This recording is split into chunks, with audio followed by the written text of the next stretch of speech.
Bueno, buenas noches. En el día de hoy la rotación 3470 va a traer a colación una serie de artículos que van a estar bajo la tutoría del doctor Félix Canencia.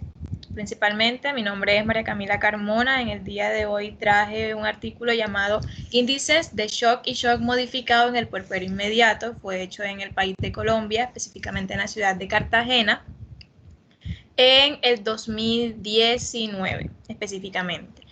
Como primera medida me gustaría empezar hablando de que en el puerperio, las 24 horas, las primeras 24 horas son de gran importancia en la atención integral de la materna, dado que en estas 24 horas, en especial en las dos principales, se pueden presentar muchas alteraciones que pueden llevar a complicaciones, en especial la hemorragia, y que esta puede llevar a un shock hemorrágico. Esto tiene que ver más que todo con los índices de shock que les voy a mencionar ahora mismo. Pasa. Entonces, en el artículo relataban dos índices, que es el índice de shock neto y el índice de shock modificado. Ambos lo que hacen es predecir la estabilidad hemodinámica y la morbilidad. Además de esto, es usado más que todo en pacientes geriátricos. Sin embargo, aquí en Colombia, el artículo fue hecho aquí, ellos quisieron usarlo en estas maternas para predecir su complicación hemorrágica y la necesidad de transfusión para su intervención inmediata. Entonces iniciamos con el índice de shock, donde este es definido como la frecuencia cardíaca dividido por la tensión arterial sistólica. Y el índice de shock modificado es la relación entre la frecuencia cardíaca y la tensión arterial media. Ellos lo que hicieron fue, como método específicamente, fue revisar ciertas historias clínicas de los pacientes que fueron incluidas en el estudio y que se registraron los valores de la tensión arterial y la frecuencia cardíaca. ¿Usando qué? Usando los monitores de los signos vitales, pero ellos mencionaron también que la valoración neta de los signos vitales no es suficiente para esclarecer una intervención temprana al momento de esta complicación, como lo es la hemorragia y un posible shock. Entonces ellos pues hicieron lo que ya le mencioné y determinaron que la relación entre ambos, unos parámetros específicos de las pacientes, la edad gestacional, el tiempo variable entre las dos primeras horas del puerperio y otros que ya les voy a mencionar más adelante. ¿Cuáles fueron los resultados específicos y netos que nos van a importar ahora mismo? Que los valores entre estos en realidad no oscilaron demasiado, tanto del índice de shock como del índice modificado. Y ya, como ya les mencioné, no hubo ciertas alteraciones o modificaciones específicas entre las variables y los índices ya mencionados. Pasa por favor. Ahora bien, aquí encontramos la ejemplificación exacta de lo que fueron los resultados. Respecto a la edad materna, encontramos adolescentes adultas y una edad materna más avanzada, teniendo en cuenta que el índice más relacionado con los índices de shock, ambos, tanto el shock neto como el shock modificado, se encuentra más que todo en la edad materna avanzada. Ahora bien, en ambos, o más bien en la adolescencia, en la edad adulta y en la edad materna avanzada, se evaluaron ciertos parámetros como fueron la escolaridad, el estado civil, la paridad y la edad gestacional que tuvieron las pacientes, encontrándose que las adolescentes tuvieron más índice en cuanto a estaban en una escolaridad media, las adultas en una escolaridad técnica y la edad materna avanzada en una escolaridad más profesional. El punto que nos va a importar aquí es la vía de parto, teniendo en cuenta que la cesárea en prácticamente todas, tanto la edad adolescente, la edad adulta y la edad de materna avanzada, tuvieron mucha más relación con el índice de shock presentado en el puerperio. Podemos aquí encontrar los resultados que tienen mucha más porcentaje y probabilidad. Ahora bien, entre los adolescentes y la edad adulta, encontramos que al menos tener un hijo ya antes de la presente gestación es un signo o un parámetro importante que establece una relación entre los índices de shock, ya sean para ambos. Y la gestacional es más que todo en unas semanas entre las 37 y las 40 semanas. Pasa por. Ahora, hay puntos específicos, como les mencioné, y este es otro parámetro que me dice el tiempo específico en las 2 horas principales del puerperio inmediato. Y es en los adolescentes encontramos que la relación que tiene el índice de shock con esta etapa adolescencia, se encontramos que en los 30 minutos hay mucha más relación entre estos dos índices. En la edad adulta encontramos que también en los 30 minutos y en la edad avanzada también en los 30 minutos, es decir, que los 30 primeros minutos es de vital relevancia en el momento del puerperio con un síndrome, con un estado de shock. Pasa por. Ahora, como conclusión, gracias a estos parámetros que pudimos esclarecer, aunque no hubo la suficiente oscilación o variabilidad en los datos y la relación entre todos estos parámetros, pudimos esclarecer algo importante, y es que gracias a estos valores se puede establecer una predicción de la hemorragia posparto y las consecuencias de actuar o no en una etapa temprana de la necesidad de una transfusión de hemoderivados, lo que se puede repercutir en la evolución de la gestante con hemorragia. Gracias.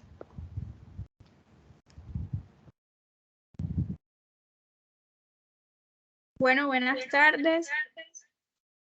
Mi nombre es Cristina de la Barrera y ahora vamos a socializar otro artículo, el cual tiene como título Manifestaciones clínicas retinianas durante el puerperio inmediato en pacientes con preeclampsia en un hospital de México. El artículo fue realizado en Ciudad de México, en el cual se publicó en el año 2020 por la revista mexicana Oftalmológica. A manera de introducción, el artículo lo que manifiesta es que en muchos países del mundo, una de las principales complicaciones obstétricas son los trastornos hipertensivos que se dan durante la gestación. Y también representa una de las primeras causas de mortalidad y también morbilidad, tanto materna como fetal e incluso neonatal. El objeto de este estudio fue determinar esos hallazgos que se encuentran a través de un fondo de ojo durante el puerperio inmediato en pacientes que previamente ya habían sido diagnosticadas con preeclampsia. ¿Cuáles fueron el material y el método utilizado para realizar este estudio? Fue un estudio descriptivo, observacional, prospectivo y transversal que se realizó en los meses de agosto a diciembre del año 2014. Tomaron como población a pacientes femeninas del Hospital de la Ciudad de México en la sala materno-infantil durante el puerperio inmediato. Como bien sabemos, el puerperio inmediato es aquello que va hasta las 24 horas después del parto o del alumbramiento. Estas pacientes estaban ya diagnosticadas, algunas con preeclampsia severa que fueron revisadas en la área de terapia intensiva y con otras con preeclampsia leve que fueron revisadas en el servicio de puerperio patológico. Entonces, a las pacientes lo que se hizo fue realizarle un estudio en el fondo de ojo y aparte de eso también clasificaron la preeclampsia teniendo en cuenta los acuerdos que ya están estipulados en el Colegio Americano de Obstetras y Ginecólogos. Ellos como resultado obtuvieron que de las 32 pacientes que tomaron, tuvieron una edad media de 23.84, como lo podemos observar en el cuadro, en la gráfica, y el resultado a lo que llevó fue que en las preeclampsias severas y en algunas preeclampsias leves, el daño que más se nota a través del fondo de ojo es el vasoespasmo y el cruce anterovenoso que presentan en las pacientes con fondo de ojo, estos signos clínicos específicos. Y se llega a la conclusión de que a mayor edad, mayor riesgo asociado a la microvasculatura ocular por presentar hipertensión arterial. También hacen un llamado a la población o más bien al gremio médico del buen control de preeclampsia para así evitar la hipertensión o la retinopatía hipertensiva, ya que esto es una enfermedad que es prevenible y tratable desde el buen manejo, tanto ginecológico como por parte oftalmológico. Muchas gracias. Bueno, siguiendo con los artículos a presentar en la noche de hoy, pasa, por favor. Mi artículo se denomina El significado del puerperio en pandemia por COVID-19, una nueva dimensión del cuidado.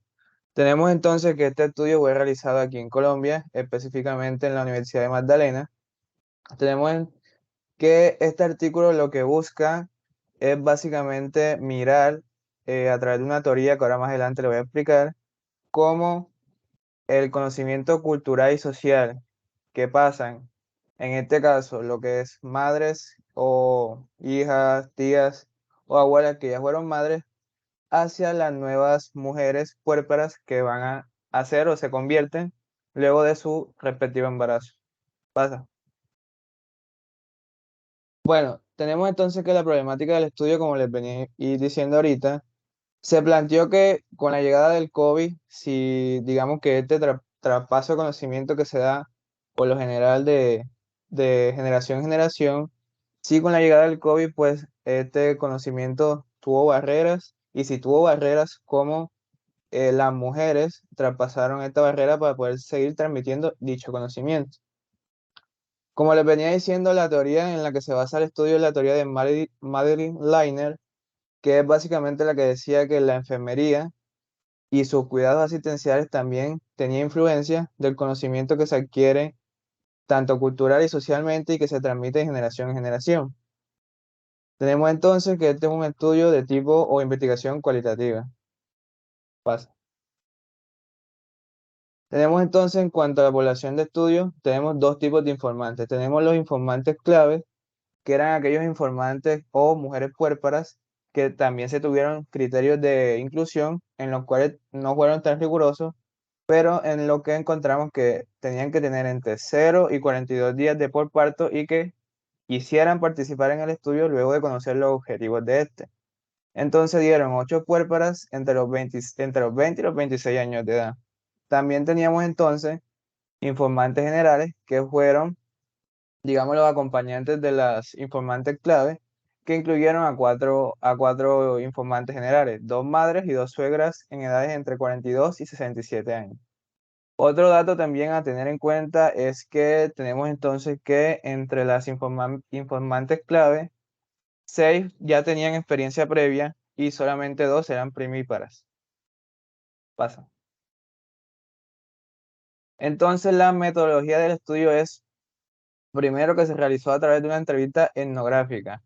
Este tipo de entrevista básicamente es una entrevista donde no hay, digamos, preguntas establecidas, sino que simplemente se basa en conocer la opinión o digamos, las perspectivas de un tema o conocimiento en específico de la paciente, en este caso, a entrevistar. No fue estructurada, como les venía diciendo, simplemente fue una entrevista que iba fluyendo a través de la respuesta que iba dando la paciente. Tenemos entonces que el sistema de información que se usó fue de James Spriley, que también apoya lo que es la entrevista etnográfica. Tenemos entonces que, en pocas palabras, se resumen que este sistema de información se basa en 4 partes: dominio, taxonomía, análisis de componentes y de temas. Los dominios son, por decirlo así, los temas principales. La taxonomía son las derivaciones de esos temas. Y ya las últimas 2 partes sí es el análisis de componentes y de dichos temas. Tenemos que se utilizó también el sistema de saturación de datos, en donde simplemente se decía o se paraba de entrevistar cuando la paciente volvía y volvía a repetir la misma información. Y en cuanto al tipo de preguntas, se realizaron 3 preguntas o 3 tipos principalmente. Las descriptivas, que era donde le preguntaban a las pacientes o a las informantes cómo, digamos, qué hacían, cómo era su rutina, ahora que acababan de salir de posparto, cómo hacían las actividades que regularmente hacían antes de ese estado, y así sucesivamente. Tenemos las preguntas estructurales, que eran básicamente quién les habían dicho esa información, o de dónde la habían sacado, de dónde la habían leído, de dónde la habían escuchado. Y las de contraste ya eran básicamente la percepción o la experiencia de estas sugerencias, por decirlo así, que si realmente le funcionó lo que le dijeron o no, y si la cambiaron por otro o los adaptaron. Pasa. Entonces, regresando a el sistema de investigación, tenemos dominios. A través de la encuesta se generaron 3 tipos de dominios, los cuales fueron primero el dominio 1, ¿qué formas tenía la mujer de cuidarse? Y todas las mujeres dijeron que la mejor forma de cuidarse era durante el puerperio, para así asegurar la salud de su futuro. Entonces las mujeres aquí referían que principalmente evitaban salir a la calle, evitaban de que, por ejemplo, si había mal clima, no se serenaban, entre esas cosas. El dominio 2 era que la mejor forma de cuidar a su hijo era la manera de evitar para que éste se enfermara en un futuro. Aquí otra vez entra en juego de que no salían mucho a la calle, por ejemplo, no dejaban que cualquiera visitara al bebé, y etcétera. Y por último, el dominio 3, ellas afirmaron que la información excesiva que se daba a conocer tanto en redes sociales por el COVID y cómo afectaba a este principalmente a mujeres con su estado, era la razón principal del por qué tenían miedo y del por qué dudaban y hacían a veces rutinas o prácticas innecesarias. Pasa. Entonces, como conclusión o resultado de esa entrevista, tenemos entonces que qué prácticas fueron beneficiosas, qué prácticas se podrían modificar o negociarse y qué prácticas eran nocivas y había que buscar erradicarlas. Entre las prácticas que son beneficiosas se eligieron o se tenieron en cuenta las prácticas que protegían tanto a la madre como al bebé, como por ejemplo de que la madre no hiciera ejercicio o tuviera mucho movimiento inmediatamente después del posparto, sino que a medida que se fuera sintiendo cómoda fuera yéndose a mover. También el bebé, con respecto al bebé, que pues la lactancia materna era el principal factor de que tenían que seguir en todas las prácticas. Entre las prácticas que podrían modificarse y negociarse fueron principalmente algunas, digamos, consejos de madres y suegras, donde le ponían a las madres a darles bebidas con determinados ingredientes a los bebés. Y en las prácticas que son nocivas y que hay que buscar erradicarlas, principalmente aquí se tuvo lo que es digamos, el desconocimiento de algunos temas, donde, por ejemplo, hacían que la madre entrara principalmente en un estado de depresión después del posparto. Paz. Y ya como para finalizar, tenemos 3 conclusiones propias y también que sacan del artículo, que es básicamente que la teoría de la enfermera también se puede llegar a basar o a relacionar con nosotros acá en la medicina, que es que si las madres o en otro caso cualquier tipo de población sigue reafirmando y pasando estas buenas prácticas de generación en generación, digamos que eso ayuda a prevenir la aparición de enfermedades y en aquellas personas que ya tengan debidas enfermedades, pues a que no se sigan prolongando en su historia natural. También entonces se demuestra que este estudio puede darle o puede servir como ejemplo para muchos estudios posteriores de acuerdo a este tipo de investigación, que básicamente una de las ventajas era que a medida que iban entrevistando, iban enseguida dando los resultados y de esa misma manera iban enfocando la investigación. Y por último, que básicamente el estudio da a entender de que a pesar de que existan barreras, por lo menos en este caso las mujeres encontraron cómo evitar que esa información se perdiera y también se hicieron sentir, por decirlo así, a través de las redes sociales y recibieron acompañamiento de otras madres. Muchísimas gracias. Bien, continuando con la actividad, mi nombre es Luisa Durango y el artículo de mi elección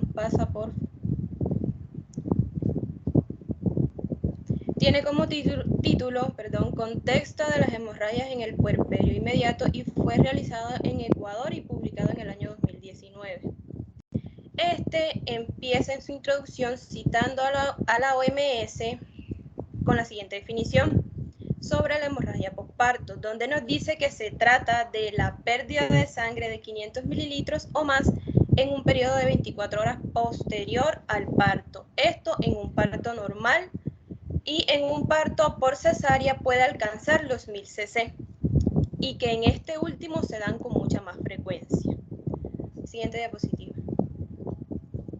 También nos explica que los países en desarrollo y los países que están económicamente desarrollados presentan una tasa mucho más alta de mortalidad y morbilidad materna debido a la hemorragia posparto.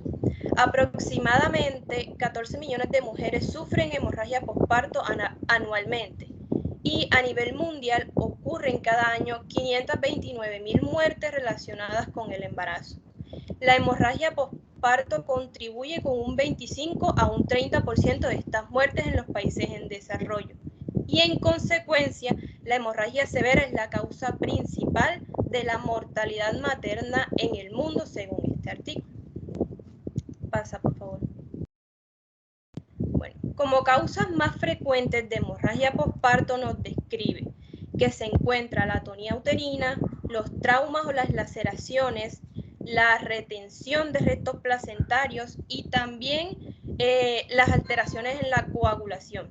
Algunos autores consideran que la atonía uterina es la causa más frecuente, responsable del 50 al 70% de las hemorragias post-alumbramiento y del 4% de todas las muertes maternas. Pasa, por favor. Listo. La metodología que se llevó a cabo en este estudio nos dice: se llevó a cabo un estudio retrospectivo longitudinal en las pacientes atendidas en el área de posparto del Hospital Ginecobstétrico Enrique Sotomayor en enero entre 2016 y 2018 en Ecuador. Los documentos en los cuales se basaron para el estudio fueron las historias clínicas de las pacientes atendidas en el posparto inmediato que presentaron hemorragias. Y se tomaron 160 pacientes que presentaron hemorragias posparto, de las cuales 528 fueron atendidas por parto vaginal o por cesárea. Bien, entonces, ¿cuáles fueron los resultados obtenidos? Pasa, por favor.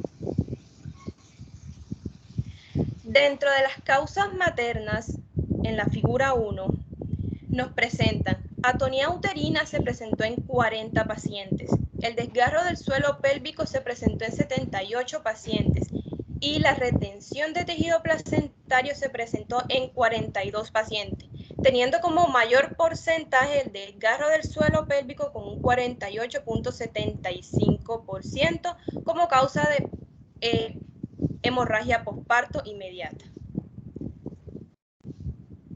En la segunda figura, retrocede por favor.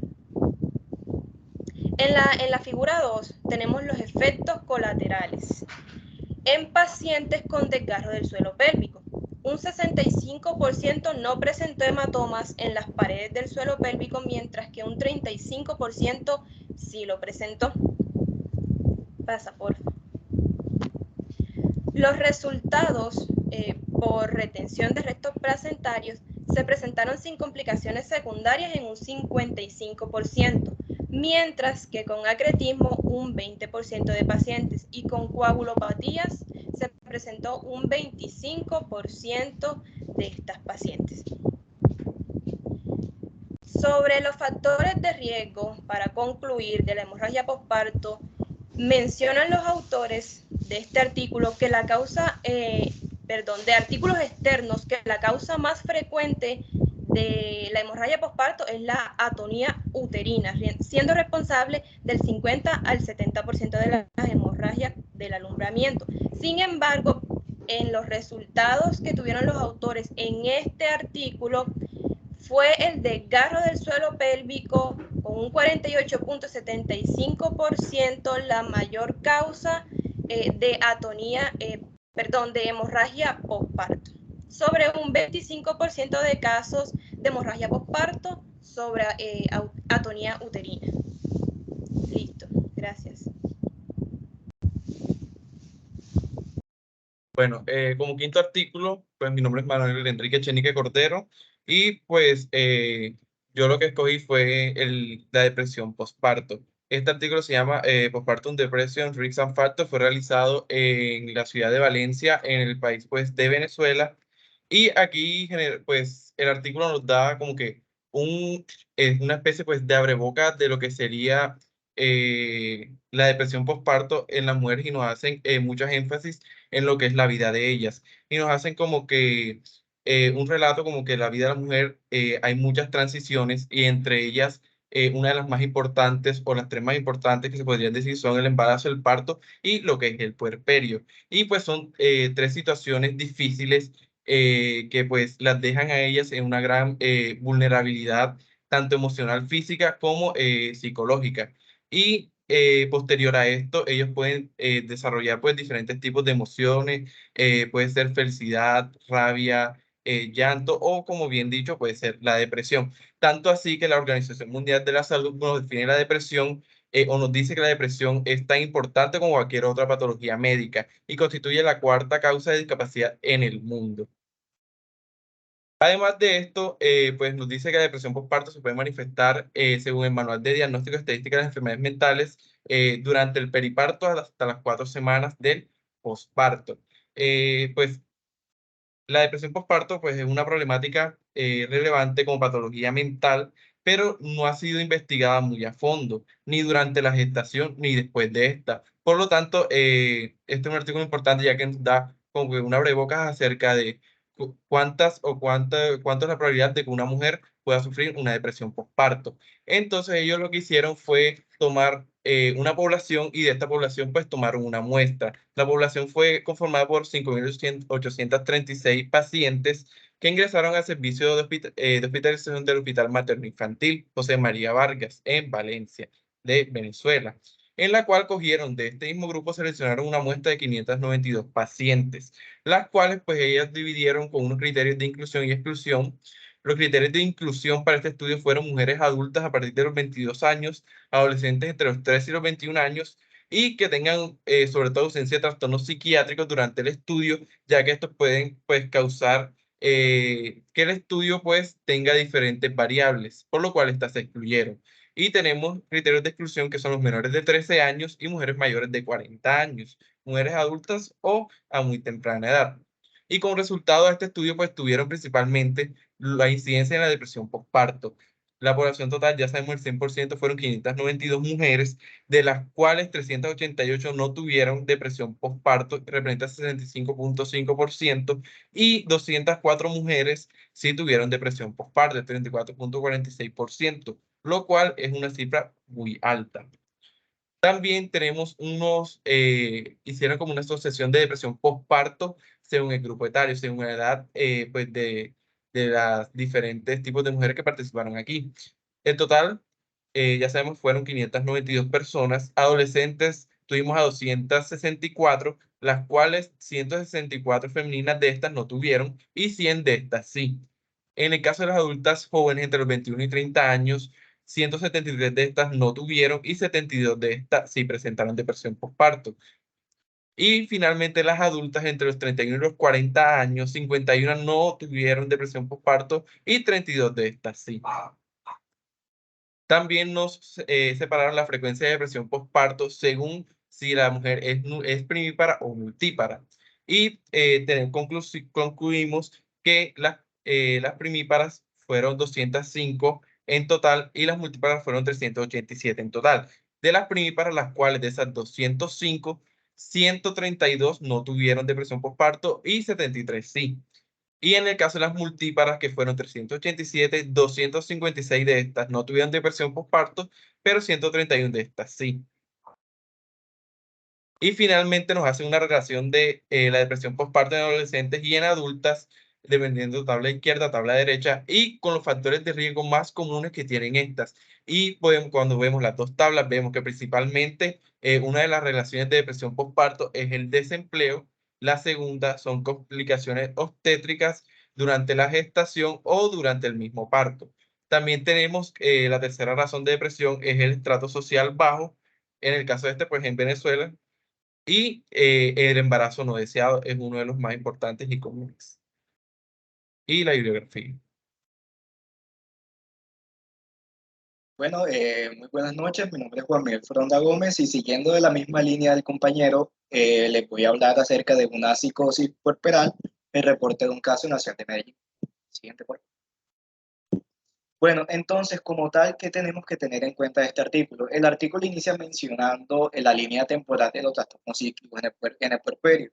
Entonces, como tal, ¿qué nos dice esta línea de tiempo? Pues en resumidas cuentas, que Hipócrates de Cos, que fue el que describió las primeras observaciones en pues, lo que tiene que ver con el trastorno psiquiátrico en el puerperio.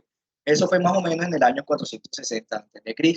Pues entonces él describía o observaba como los síntomas que ahora conocemos, que son delirios, alucinaciones, insomnio, que después fueron a la luz y que él los explicaba como un desvío de los núcleos del cerebro. Obviamente, más adelante, y como todo resultó, al final, pues ya no es en el año hasta 1984, que ya como tal se introduce o se empieza a hablar del término de los trastornos psíquicos ligados al periodo puerperal, que en este vamos a encontrar la psicosis puerperal. Entonces, ¿qué es lo que pasa con esto?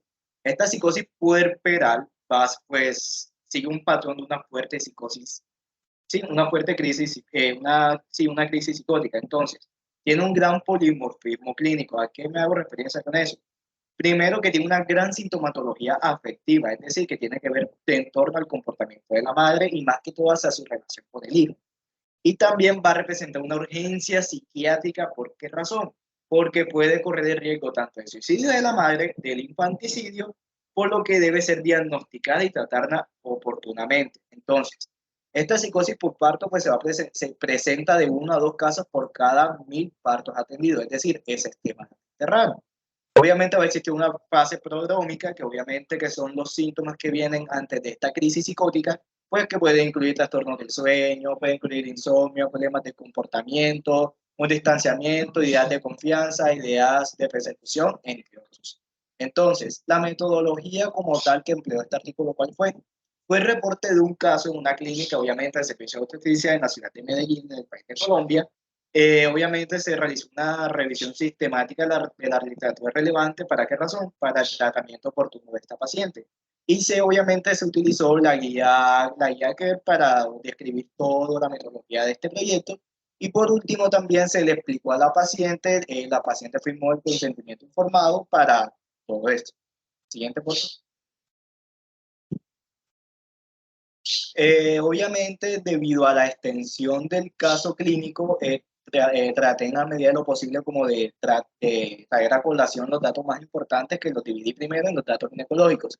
Primero que todo, es una paciente femenina de 20 años de edad, vivía en unión libre, grupo sanguíneo positivo, todo normal. Como antecedentes, obviamente, de importancia, la paciente tiene una personalidad premórbida emotiva, que esto quiere decir que la paciente tiene problemas afectivos como tal.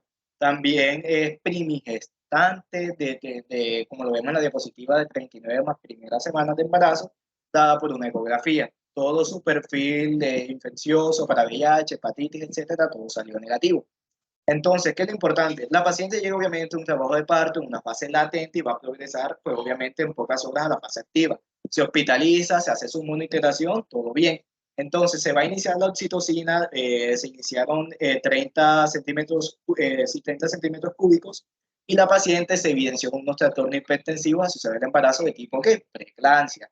Obviamente en el servicio de urgencias se le administró un bolo inicial de la betalol de 20 miligramos y del nifedipino de 30 miligramos por vía oral.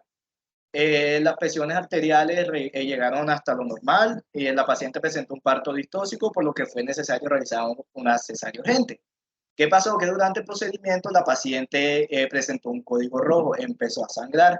Obviamente tuvo un sangrado de aproximadamente de 1100 centímetros cúbicos. Se le administró, incluso llegó a estar un poco hipotensa, con una desorientación, todo eso. Se realizó obviamente el código rojo, la paciente se recuperó a los 20 minutos.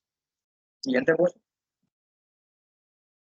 Entonces, ¿qué es lo relevante aquí? Después de todo el código rojo, después de todo lo que pasó durante la cesárea, aproximadamente como a los 30 minutos la paciente empezó como a una sensación de, obviamente, de embotamiento, de restricción, de inseguridad. Incluso ella afirmaba que sentía una inseguridad acerca de su esposo como el padre de la recién nacida, una sensación como de intranquilidad, que incluso como lo vemos en la diapositiva, pues ella dice que se siente que se está enloqueciendo y que se va a morir, que su hijo no tendrá un futuro. Y aquí más o menos nos vamos guiando de una crisis psicótica. Luego de esto, ¿qué es lo que pasa? La paciente se torna un poco más agitada luego de que los médicos de la urgencia hayan dialogado con ella, un poco más agitada, combativa, realiza movimientos, pero obviamente que están movimientos desorganizados. Incluso en el servicio de urgencia ella se retira bruscamente, pues obviamente las vías intravenosas, por lo que todo el personal de la salud trató de calmarla. Entonces, como tal, al principio ella tenía como esa idea delirante de que alguien le iba a hacer daño, incluso a su hija, incluso esa idea delirante junto a la suegra, que se iba a robar a la niña que había nacido. Entonces, después de todo eso, se le decide pues administrar una dosis de 5 miligramos de midazolam intravenoso. La paciente mejora, pero ¿qué es lo que pasa? A los pocos minutos la paciente vuelve a recaer como en esa forma violenta o un poco más agresiva, con una desorganización del pensamiento impresionante, por lo que aparte ellos deciden repetir el midazolam y se le adiciona el haloperidol. Ya luego de esto la paciente es ya más calmada, ya después de que se le administra este tipo de dosis, ya la paciente entró en mejoría. Entonces, después de este caso clínico, ¿qué nosotros tenemos en cuenta? Que el cuadro obviamente es compatible con una psicosis breve, pues obviamente que está reactiva y que inició justamente en el momento del posparto, o sea, en el puerperio inmediato. ¿Ya? Siguiente, por favor. Entonces, más que todo el artículo también, ¿qué nos trae? El artículo nos trae esos factores de riesgo de esa psicosis postparto. Como lo vemos en la diapositiva, puede ser una historia personal de trastorno afectivo bipolar, que esto con lo que más se relaciona con la aparición de una psicosis postparto. También que la paciente sea primípara, que la paciente obviamente que sea madre soltera, un embarazo adolescente, estrés psicológico. Es decir, estos factores de riesgo van a ser psicológicos, sociales, genéticos, entre otros. También nos traen esos diagnósticos diferenciales de esa psicosis postparto. Es decir, por ejemplo, como lo vemos ahí en la diapositiva, una causa médica primaria puede ser por intoxicación o abuso de sustancias psicoactivas, que es también lo primero que tenemos que pensar, neuroinfecciones, hipoglicemia, entre otros. También nos habla sobre como que esos medicamentos que tenemos que utilizar, obviamente, por ejemplo, tenemos los fármacos, donde están los fármacos, por ejemplo, el haloperidol, esas consideraciones que tenemos que tener en cuenta al momento de administrar el fármaco y si se excreta o no en la lactancia.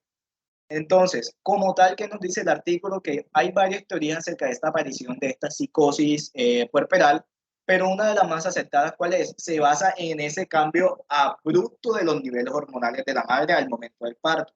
¿Cuál es específicamente? La disminución súbita, pues obviamente de estrógeno, también de estos progestágenos posteriores a puerperio. Entonces, las mujeres con una mayor susceptibilidad mental, que tengan una, sí, de base, obviamente, van a ser más susceptibles a que les pase este tipo de situaciones. Siguiente, por favor. Entonces, como tal, el objetivo del tratamiento que ellos plantean es que el tratamiento es evitar principalmente la autolesión o la regresión que tenga esa paciente con respecto ya sea a ella misma o hacia el personal, hacia el esposo o hacia la hija que nació en el momento.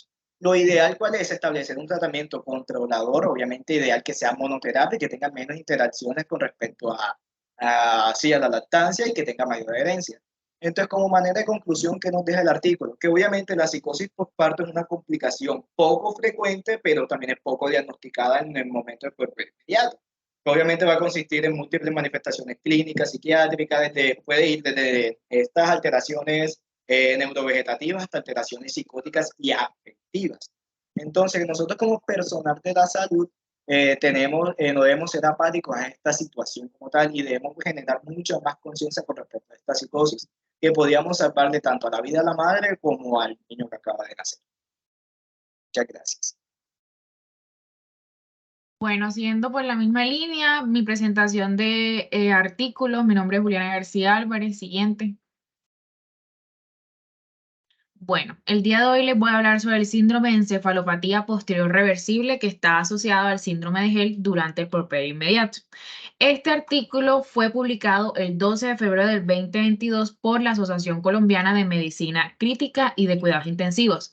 ¿Qué nos reporta? Pues principalmente es un caso de una paciente que ingresa al servicio de cuidados intensivos en un hospital de tercer nivel en Barranquilla, Colombia. Esta paciente se encuentra en el puerperio inmediato con una finalización de la gestación que fue a causa del síndrome de Hell. Siguiente. Bueno, como método de introducción, recordemos que el síndrome de encefalopatía posterior reversible es una entidad clínico-radiológica inusual, es muy rara, que se presenta en la gestación y que también se puede presentar en el puerperio. Aunque su etiología no es muy conocida actualmente, esta se relaciona con ciertas afectaciones que incluyen hipertensión grave, eclampsia, síndrome de Hell, como anteriormente se mencionó, lupus eritematoso sistémico, sepsis y también el uso de tratamientos con inmunosupresión. En cuanto ya a las manifestaciones clínicas, se presenta cefalea, alteraciones visuales, alteraciones en el estado mental, convulsiones y también alteraciones como tal en el estatus epiléptico. Y ya el diagnóstico sí se hace por medio de una resonancia magnética. Siguiente. Bueno, como les mencioné, esto es un reporte de casos. Se trata de una mujer de 28 años que presenta antecedentes de asma y preeclampsia en su embarazo anterior. Esta acudió pues a urgencia con un embarazo de 29.3 semanas que estaba pues asociado a un cuadro de 5 horas de evolución que se caracterizaba por epigastralgia, tipo pulsante, cefalea holocraniana con una intensidad de 10 de 10. Los médicos generales realizaron la exploración física y mostraba cifras tensionales aproximadamente de 215 a 133 milímetros de mercurio, con una frecuencia cardíaca de 85 latidos por minuto, una saturación de oxígeno al 92%. Se le realizó la escala de Glasgow y la tenía en 14 de 15 puntos. También, obviamente, al embarazo se le realizó una monitorización fetal en la cual no presentó ninguna alteración. Por ende, por los antecedentes que tenía, se inició el manejo antihipertensivo intravenoso con bolos de ¿qué? De labetalol, nifedipino enteral y inmediatamente se le realizó una neuroprotección que fue acompañado con el sulfato de magnesio. También se solicitaron paraclínicos como observan en la imagen, en las cuales se presentaron datos indicativos del síndrome de HELLP y también se confirmó el diagnóstico de la preeclampsia. Esta, pues, obviamente, al ver la gravedad, se trasladó a las salas de cirugía para la finalización del parto. Se le realizó cesárea bajo anestesia general. Posterior a su estabilización, se trasladó a UCI para la monitorización en general, hemodinámica, y así evitar futuras complicaciones. Ya durante las primeras horas de evolución estuvo de una forma tórpida, se le aumentó la presión arterial en rangos muy severos. La cefalea persistió, por lo que se le ajustó el tratamiento farmacológico oral con prazosina enteral. También se utilizó losartán y clonidina. Se le envió una tomografía axial y esa tomografía computarizada lo que reportó fueron áreas hipodensas. Y gracias a eso se le envió ahí sí la resonancia magnética cerebral, como observan en la imagen, y aquí se evidenció presencia de focos de edema. Ante esto, ahí sí se logró confirmar el diagnóstico del PRES con un fenotipo atípico debido a que esta paciente no presentó convulsiones, ni tampoco estatus epiléptico, ni tampoco alteraciones visuales. Por el riesgo de eclampsia que tenía esta paciente y por el mismo PRES maligno, se continuó con la neuroprotección con sulfato de magnesio, hidratación, líquidos cristaloides y obviamente la vigilancia neurológica. Ya al segundo día, ya la paciente evolucionó de forma favorable, con estabilidad neurológica y cifras tensionales a metas. Y literalmente al traslado al tercer día, ya se logró trasladar a hospitalización y al día 16 se le dio de alta completamente. Siguiente. Bueno, todo este artículo, todo este caso clínico llegó a ciertas conclusiones. Por ejemplo, de base ya sabemos que los signos y síntomas por los cuales inició y por el cual la paciente se dirigió a urgencia fue la cefalea y la alteración en el estado mental. Recordemos que tenía una escala de Glasgow menor a 14 puntos. También esto lo que logró fue la terminación de su embarazo, o sea, el bebé nació prematuro y algunas alteraciones en cuanto a su presión, la preeclampsia, el síndrome de HELLP, que fue manejado en UCI. Algo que hay que tener en cuenta aquí es que esta paciente no presentó convulsiones. Entonces, las conclusiones que se hicieron fue de que esto podría estar asociado a que desde el manejo en hospitalización se empezó a administrar el sulfato de magnesio, desde antes de la entrada de UCI, antes de dirigirse a la cesárea. En cuanto a los trastornos hipertensivos, ya se sabe que es una asociación muy fuerte junto al PRES, es un gran factor de riesgo y esto se llegó a la conclusión de que se debe a una falla principalmente en la autorregulación arterial, cerebral, que favorece una ruptura de la barrera hematoencefálica y esto posteriormente puede generar un edema cerebral. Otra cosa que se obtuvo gracias a este estudio fueron unos tipos de teorías, porque como tal la fisiopatología no es clara aún, pero se crearon dos teorías principales en cuanto a esta, que son la teoría vasogénica y la teoría de vasoespasmos. La vasogénica más que todo nos habla, como observan en la imagen, de un aumento súbito de la presión arterial. Ese aumento va a generar como resultado una alteración en la regulación vascular cerebral, lo que va a conducir a la dilatación de las arterias cerebrales y así consigo una hipoperfusión cerebral. También tenemos la teoría de los vasoespasmos, que estas van a resultar con un aumento brusco de la presión arterial, que también va a generar una hipoperfusión en las arterias cerebrales, ocasionando una isquemia local que se va a desarrollar, va a progresar a un edema citotóxico. Hasta ahora esas son como las fisiopatologías, teorías que se tienen clave. Otra clave importante del artículo: todo paciente que tenga alguna sospecha o que tenga alto riesgo de complicaciones embarazadas prácticamente posterior a la cesárea o parto que se realice, debe ser vigilada en cuidados intermedios o intensivos obstétricos. Debe tener una vigilancia rígida, neurológica, también medicamentos intravenosos, se debe controlar la presión rápidamente. Si tiene convulsiones, se manejan las convulsiones y también obviamente prevenir el riesgo de más complicaciones aún. Y como en conclusión, como nos dimos cuenta, la paciente tuvo, gracias a Dios, un buen desenlace muy favorable, y esto se debe a que el diagnóstico se hizo de forma oportuna, el tratamiento se realizó de la manera correcta y todo a tiempo para evitar complicaciones a largo plazo.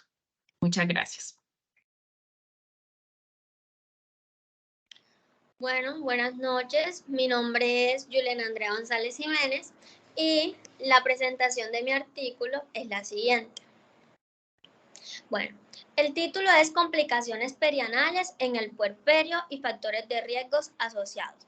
Bueno, como ya sabemos, el puerperio es un periodo de suprema importancia para la mujer. Sabemos que durante el embarazo y el puerperio se desarrollan muchísimos cambios, tanto a nivel fisiológico como bioquímicos, dietéticos e inclusive problemas psicológicos. Y asimismo, a lo largo de los años se ha evidenciado que entre el 30 y 50% de las mujeres pueden padecer síntomas perianales, donde se destacan principalmente tres, que son las hemorroides, las fisuras y el estreñimiento.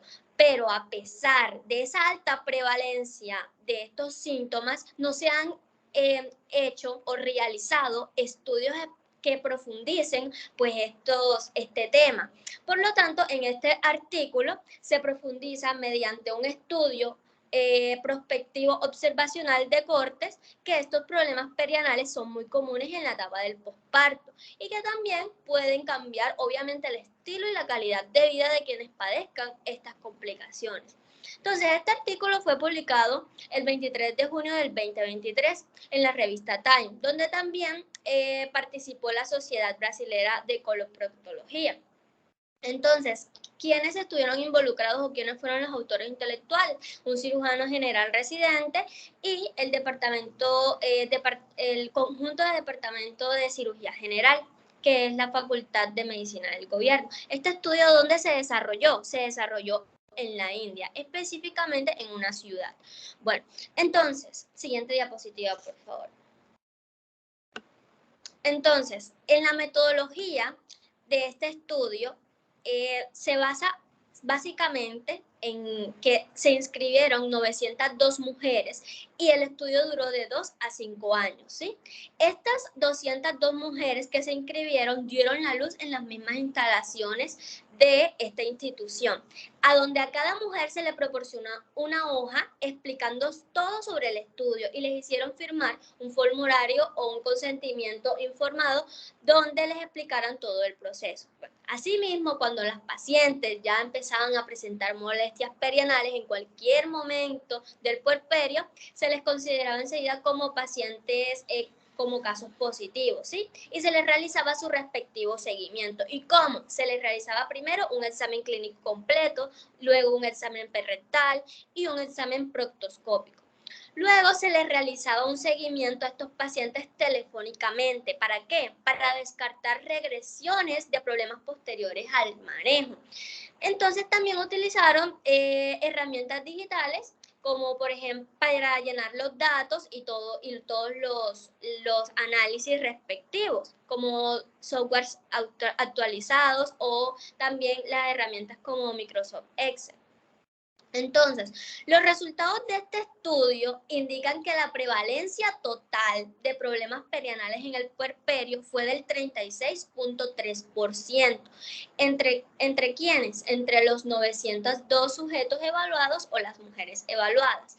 Entonces, aquí en la tabla 1 podemos evidenciar la distribución de los síntomas perianales, donde podemos encontrar que el porcentaje más alto se lo lleva la constipación o el estreñimiento. Seguidamente ya vendría siendo el sangrado del recto con un 11.6%.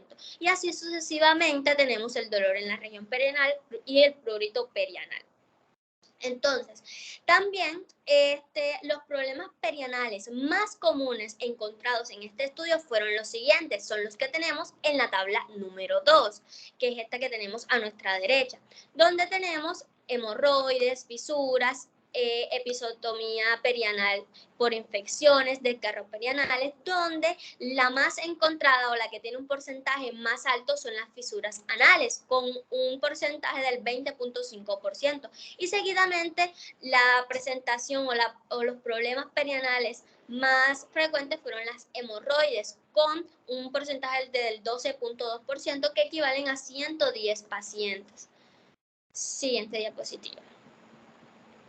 Bueno, en esta tabla número 3 ya nosotros evidenciamos un análisis comparativo de los factores de riesgo sospechosos de enfermedades perianales en el puerperio y se observó que los antecedentes familiares positivos y la macrosomía y también los antecedentes de enfermedades perianales y si el parto dura más de 50 minutos, se mostraba una mayor prevalencia en el grupo de enfermedades perianales en comparación con las personas que estaban sanas. Entonces, en este grupo había un historial de personas que tenían antecedentes de familias positivas con enfermedades perianales. ¿Sí? Y esto es un factor de riesgo estadísticamente muy importante para que también sea atribuible a esta enfermedad. Siguiente diapositiva. Bueno, ya para la discusión, encontramos que se realizó una comparación de varios estudios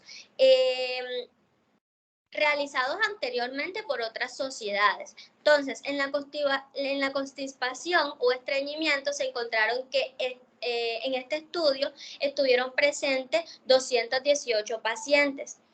Y el estreñimiento obviamente se presentó como el síntoma principal, seguido de la hemorroides, que tiene una prevalencia muy alta, que es del 12.2% también.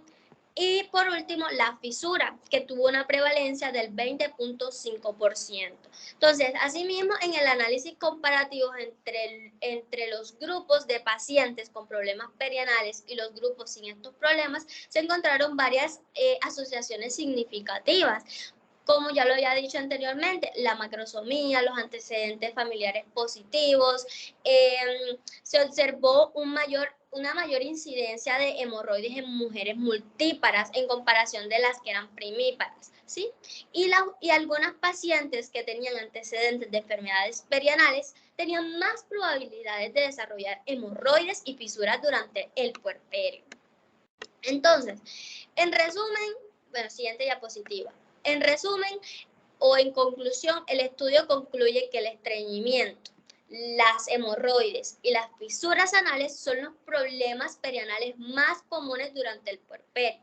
Y estos problemas no solo afectan la salud física de las pacientes, sino que también tienen un impacto significativo en la calidad de vida. Entonces, es importante abordar estos problemas de manera adecuada para mejorar la comodidad y el bienestar de las mujeres en el periodo posparto.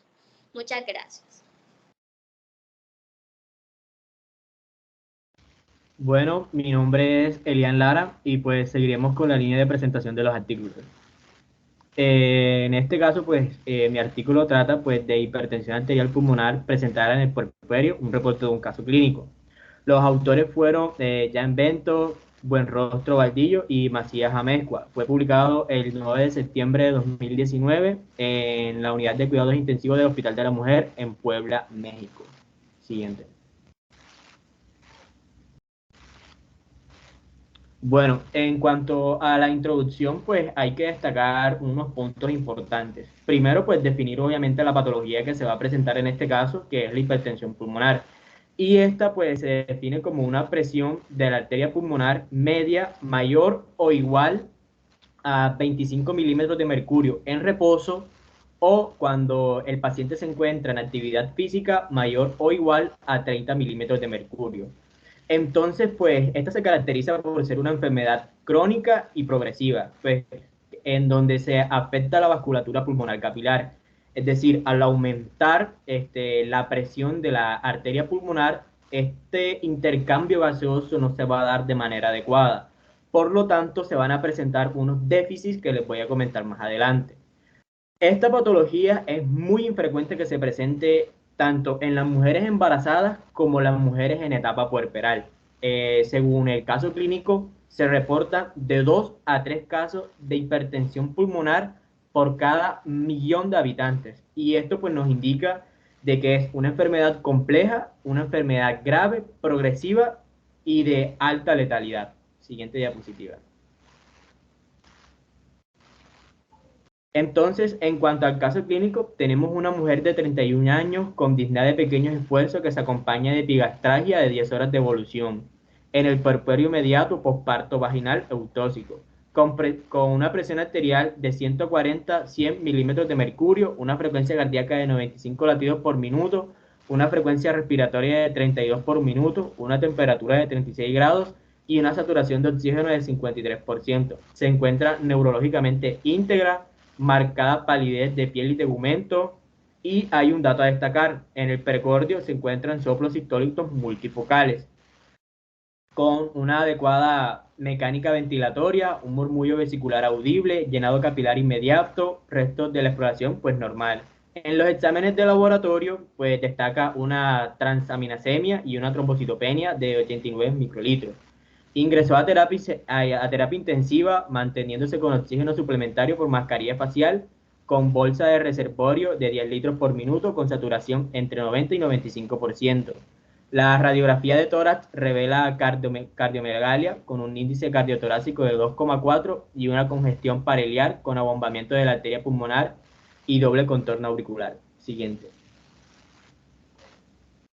Se le realizó un ecocardiograma a la paciente, el cual revela hipertensión pulmonar severa con presión sistólica de la arteria pulmonar de 130 milímetros de mercurio, ventrículo izquierdo con septo discinético, válvulas sin lesiones estructurales, insuficiencia tricuspidia severa funcional, cavidades derechas dilatadas, función sistólica conservada con fracción de eyección del 60%, sin presencia de cortocircuitos. Y el examen gold estándar que se utilizó en este caso fue la angiotomografía para descartar la presencia de trombosis. Y pues respondió de manera adecuada al manejo farmacológico que se le dio a la paciente. Siguiente diapositiva. En cuanto a la discusión, pues yo quise destacar los puntos más importantes de los cuales se habla en el artículo. Y uno de los más importantes, a mi parecer, es el que dice: el embarazo se considera totalmente contraindicado en pacientes con esta patología, ya que puede llegar a ser letal o exacerbar la enfermedad. ¿Esto por qué se presenta? Hay que tener en cuenta 3 puntos importantes de acuerdo a la fisiología normal del embarazo. El primero es que hay que considerar que el embarazo es un estado procoagulante, y este estado procoagulante agrava mucho más la hipertensión pulmonar. El segundo es que disminuye la capacidad residual funcional, es decir, al disminuir esta capacidad residual funcional, la paciente va a tener menos capacidad de poder respirar adecuadamente, y esto pues obviamente ¿en qué se va a concluir? En disnea para la paciente. Y el tercer punto más importante es que en el embarazo aumentan las demandas metabólicas de oxígeno hasta en un 20%. Y como tenemos que la hipertensión pulmonar, este intercambio gaseoso va a estar pues interferido, esto va a hacer que se agrave tanto la salud de la embarazada, de la madre, tanto la salud del feto. Siguiente diapositiva. Entonces, la clasificación que nos mostraban en el artículo de acuerdo con la hipertensión pulmonar, pues son 5. La primera, hipertensión arterial pulmonar idiopática, que es en la cual se encuentra la paciente del artículo. La segunda, secundaria enfermedad cardíaca izquierda. La tercera, secundaria enfermedad pulmonar y hipoxemia. La cuarta, secundaria a tromboembolia pulmonar crónica. Una de las características que utilizaron en este artículo fue la angiotomografía. Entonces, ¿por qué se utilizó esto?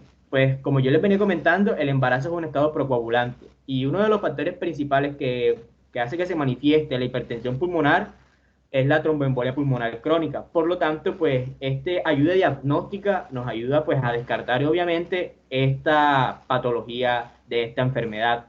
Siguiente diapositiva. Los otros 3 puntos importantes, el primero, la utilización del ecocardiograma inicial para establecer la existencia de hipertensión pulmonar en la paciente. La segunda, la angiotomografía pulmonar, que yo les estaba comentando anteriormente, que nos ayuda a descartar, obviamente, la presencia de trombos o no en la paciente.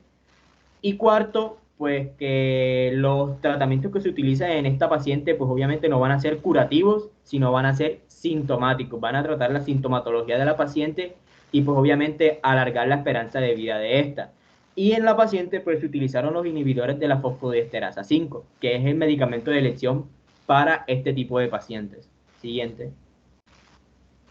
Entonces, pues a manera de conclusión propia, que inferí del artículo, la primera es que en definitiva la hipertensión pulmonar es una patología que agrava de manera aguda a las pacientes que se encuentran en etapa puerperal, y no solamente en etapa puerperal, sino también aquellas que se encuentran en etapa de embarazo. Sin embargo, pues al ser una patología tan infrecuente, recuerden que de 2 a 3 casos por millón de habitantes, pues es mejor pensar en otras patologías que me puedan estar afectando a la paciente como un evento tromboembólico, que es la primera que pues pensaríamos. Y segundo, que los síntomas y signos específicos de esta patología que tiene la hipertensión pulmonar, pues obviamente nos ayuda a realizar un diagnóstico más oportuno de las pacientes y un manejo más adecuado de las pacientes que se encuentran pues padeciendo esta patología. Muchas gracias. Bueno, muy buenas noches. Mi nombre es María Isabel Martínez Salgado y el día de hoy voy a presentar un artículo. Siguiente, por favor. El artículo es del Acta Colombiana de Cuidado Intensivo de la Asociación Colombiana de Medicina Crítica y Cuidado Intensivo. Su nombre es la endometritis por Morganella morgani. Es un reporte de caso que se dio en la ciudad de Medellín, en la Clínica del Prado, en la unidad materno-fetal. Fue publicado el 25 de octubre del 2020. Siguiente. Bueno, primeramente tenemos que entender que la infección puerperal es una de las principales causas de morbimortalidad de la mujer y que la OMS la clasifica como la 10ª parte del total de muertes maternas a nivel mundial, que afecta alrededor del 5 al 24% de las mujeres y que tiene unos tipos más comunes que vienen siendo la endometritis, las infecciones urinarias y la mastitis. La endometritis puerperal también hay que tener en cuenta que es la causa más frecuente de mortalidad febril postoperatoria de la mujer. Siguiente. Bueno, primero tenemos que entender qué es esto de endometritis. Esto se define como una infección del revestimiento interno de la capa mucosa del útero y se divide según sus tipos de profundidad. Hay 2 tipos, que son la endometritis y la otra es la endomioparametritis. ¿Qué es esta endometritis? Es una infección moderada que va a ir desde el miometrio, del endometrio, va a penetrar esa capa gruesa y completa del miometrio. Y la endomioparametritis va a ser esa infección ya severa, ya progresiva, que se va a extender ya a los parametrios y que puede afectar o envolver ya lo que se conoce como el mesosalpinx, las trompas de falopio y el exosalpinx. Siguiente. Bueno, antes de hablar del manejo hay que tener en cuenta que la OMS nos ha dado unos criterios para nosotros establecer que estas pacientes tengan una endometritis. Si tienen más de 2, se considera que ya tienen criterios para tener esta enfermedad. La primera es el dolor pélvico, también está la fiebre, el oquio fétido, descargas vaginales anormales y la reducción en el índice de la involución uterina. En su manejo ya como tal, esta enfermedad tiene 3 líneas de manejo. La primera es la gold estándar, que es la clindamicina gentamicina. La segunda viene siendo piperacilina tazobactam o ampicilina sulbactam. Y la tercera línea ya vienen siendo carbapenémicos de larga acción. Principalmente los que se usan es el ertapenem. Siguiente. Bueno, entonces ahora entramos en el caso clínico. Esta es una mujer de 20 años de edad que tuvo antecedentes de hipotiroidismo gestacional, sobrepeso, asma, ingresó a la urgencia porque tenía óbito fetal, se le solucionó y se le dio de alta. Pero sin embargo, posterior a esto, vuelve y reingresa con un cuadro de 2 días de evolución donde presentaba fiebre, malestar general, sangrado, que ella lo refirió en su momento como fétido, pero lo que ella realmente la motivó a consultar fue ese inicio de dificultad respiratoria. Entonces, por ende, se le realiza una placa de tórax, el EKG, no se le encuentran hallazgos de tromboembolismo pulmonar, entonces se le empieza un inicio de medicación de primera línea que viene siendo la clindamicina gentamicina a raíz de los criterios de la OMS que les expliqué. Entonces, durante el segundo día de tratamiento antibiótico de la paciente, ella empezó con un estado ya de deterioro de la conciencia y aparte vuelve y le reinició la dificultad respiratoria con picos febriles, se le trasladó a unidad de cuidados especiales, se le tomó nuevamente una placa de tórax y hemocultivos y en la placa de tórax ya sí se encuentran esos signos clásicos de dificultad respiratoria y de edema pulmonar, que es lo que podemos ver en la imagen, solo que en la imagen nos muestran las fechas cronológicas desde que ella ingresó al hospital y se le hicieron las placas. Entonces, a raíz de esto se le hace inicio de ventilación mecánica no invasiva. Primero tuvo una buena respuesta, se le cambió el manejo antibiótico para un cubrimiento de mayor espectro y se le escaló a meropenem, pero sin embargo, la paciente empezó a tener hipotensión severa, no se adaptó a esa ventilación no invasiva, entonces se le tuvo que intubar e iniciar la ventilación ya mecánica invasiva. Los resultados de los hemocultivos fueron negativos y la paciente siguió empeorando. Debido a ese empeoramiento, a ella se le decide realizar algo que se conoce como cultivo de tejido endometrial. Ahí en ese cultivo se detectó el germen causal de la infección que viene siendo la Morganella morgani y ya ahí se empezó a un manejo ya dirigido al propio germen que viene siendo la doxiciclina y el ertapenem. De una vez la paciente empezó a mejorar. Siguiente. A manera de conclusión, ¿qué podemos decir de esto? Los encargados de la resolución de la paciente lo hicieron muy bien, hicieron un diagnóstico correcto y siguieron las líneas de tratamiento adecuadas, ya que fracasaron las primeras líneas y continuaron a los medicamentos correctos. Entonces, aquí entra algo que es lo de la muy buena herramienta que ellos utilizaron y es en lo que se basa el artículo, que es la toma de cultivos endometriales. Esto por lo general no se usa porque por lo general este tipo de infecciones son de multimicrobianas, y son muestras que se recogen a través del cuello uterino y por ende están más que todo siempre contaminadas por flora vaginal y cervical. Entonces, resta más decir que hicieron un buen proceso de todo lo que venía siendo la evolución de la paciente y que pues los cultivos endometriales son una muy buena técnica para cuando nosotros tenemos una endometritis refractaria a los regímenes antibióticos de rutina que normalmente utilizamos y no hay una causa evidente de una infección. También hay que tener algo en cuenta que la paciente se encontraba durante el puerperio mediato y hay que tener en cuenta esto porque ahí se presentan todavía los cambios fisiológicos del embarazo y pues lógicamente eso ayuda a que la paciente se deteriore más. Tenemos que entender también que durante la gestación hay una disminución en esa capacidad residual funcional y gracias a esos efectos hormonales, al ascenso del diafragma, hay una menor expansión torácica, eso se compensa con un aumento de la frecuencia respiratoria y genera hiperventilación que produce alcalosis, que se compensa metabólicamente con pérdida de bicarbonato, etcétera, etcétera, que la paciente puede entrar a un estado de hipoxia también y todos los cambios fisiológicos que puede generar un desenlace fatal para la paciente. Entonces, ese viene siendo como tal concepto de este artículo, que es que se pueden utilizar en los centros o servicios de obstetricia cuando no tenemos un diagnóstico certero de qué es lo que tiene la paciente y utilizar unas pruebas diagnósticas diferentes a los hemocultivos, se puede pasar a la toma de tejido de cultivo endometrial. Muchas gracias.